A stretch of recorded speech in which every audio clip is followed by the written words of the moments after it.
Have you seen the state of global markets today?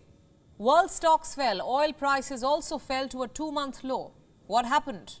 2 words: zero COVID. Markets are responding to China's strict COVID policies and their impact on the global outlook. This affects all of us. Meanwhile, fresh coronavirus cases are being reported across China. So what good is zero COVID? It can't curb cases and is driving down market sentiment. In our next report, we break it down. This is Beijing, the Chinese capital. It is facing some of the most perplexing and harsh COVID curbs since the pandemic began. And yet, it is reporting more cases by the hour. Authorities are warning that the capital is facing its most severe test of the pandemic. 3 people died in Beijing over the weekend.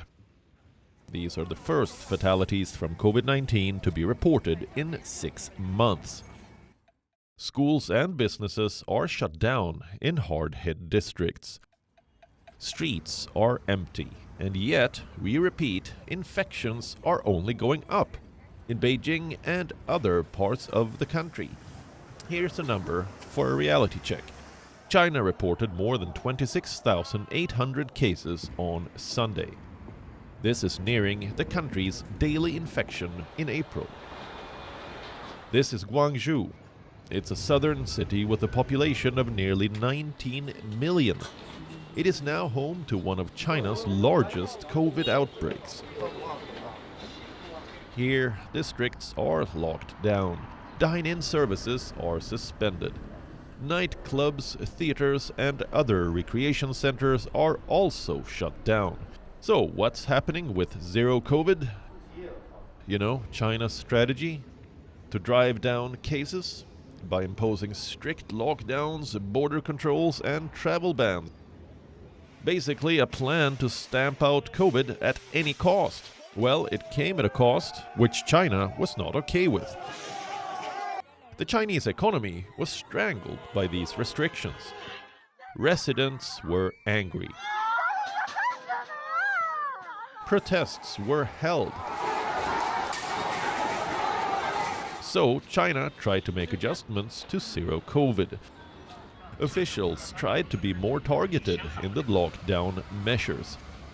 Authorities wanted to avoid sweeping lockdowns, but this new wave of cases is challenging that strategy too.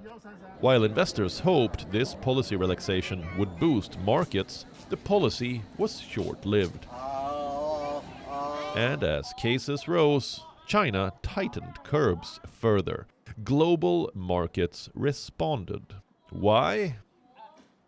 Because China is the world's biggest oil importer.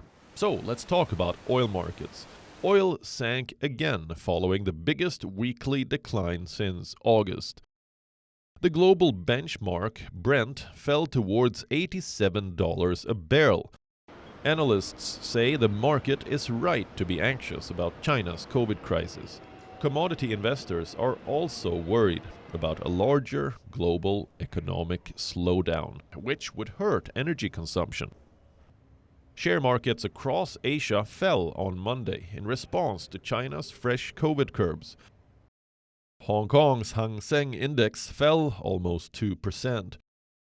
Major European bourses also reacted.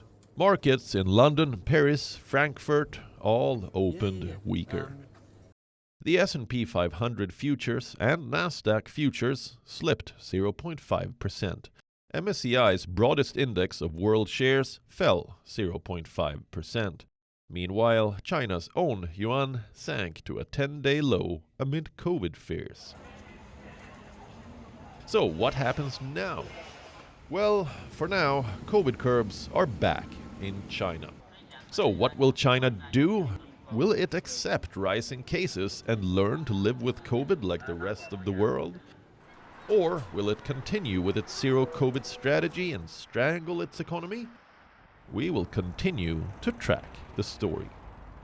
WION World is now available in your country. Download the app now and get all the news updates on the move.